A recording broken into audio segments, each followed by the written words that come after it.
Hey YouTube, welcome to Trevor's Vinyl World. Today I want to talk a little bit about a book I just received in the mail. It is by author Mick Wall, and it is called AXL ROSE, the Unauthorized Biography. And yeah, I'm kind of really excited about this one. I got to start working out more so I can look like how Axel used to look there.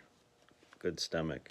Um, yeah, paperback. It's like 360 pages. Um, I don't think that I've ever actually owned a Guns N' Roses book before. I know that I've checked some out from the public library back in the day, and I was definitely big into magazines as a teenager. I would buy like Metal Edge, Kerrang if I could get it. That one was hard to come by though. Circus magazine had a lot of the hair metal and the metal bands. Yeah, I was big into all those magazines. But anyways, I just wanted to go over a little bit about what I believe this book is going to kind of cover. And I have not read a single word of the actual book. I've just kind of skimmed through it so far. Like I've said on this YouTube channel, a couple times, Guns N' Roses is probably my favorite band. It's it's real close. Them and Nirvana are probably one and two, and I know they did not like each other at all. Well, let's see. Axl Rose was a fan of Nirvana, and Axl Rose tried to reach out to Kurt Cobain, and there's even interviews where you can see um, Axl Rose wearing like a Nirvana hat, and but basically at some point they did get together, and Kurt Cobain was just not having it. Kurt Cobain thought that Axl Rose was like a misogynist a-hole, or I mean, don't quote me, but basically Kurt Cobain did not like the topics in Guns N' Roses lyrics in their songs. Kurt Cobain was very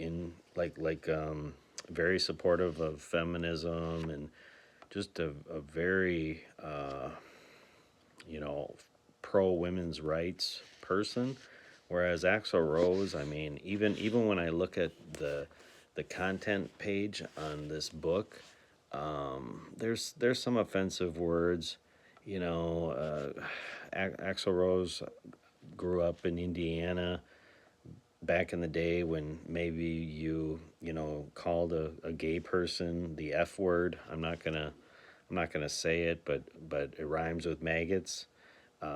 He was known to use the N word. I would be curious what Slash and some of the other band members thought of.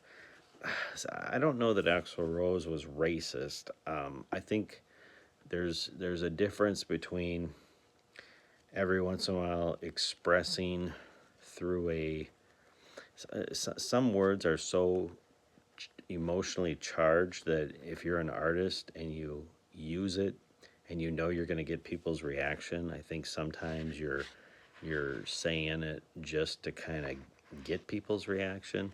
But anyways, yeah, I was going through the content page of this book, and there's basically four different sections of the book. And the first section is called One in a Million. And basically, the first chapter is titled "What's So Civil About War Anyway?" So I know they have a song called "Civil War." Chapter 2 is called "Just a Hick on the Strip." I'm guessing that that's when Axl Rose first came to the LA to Sunset Strip to pursue his dream, obviously. But anyways, yeah, no, this looks very interesting. So yeah, the first part of the book is called One in a Million. The second part of the book is let's see, You Are in the Jungle, Baby. Part 3 is called Ringside, and Part 4 is Chinese Curse. That's probably talking about the infamous Chinese Democracy album that AXL ROSE sort of became a recluse in the 90s and sort of disappeared, and then he had this album called Chinese Democracy that he spent like forever. I don't know if it was 9 years, or he spent a long time working on it, and at some point you're working on something so long that you're just probably afraid to release it because it's not going to live up to, I think at some point people even gave up on the idea of that album.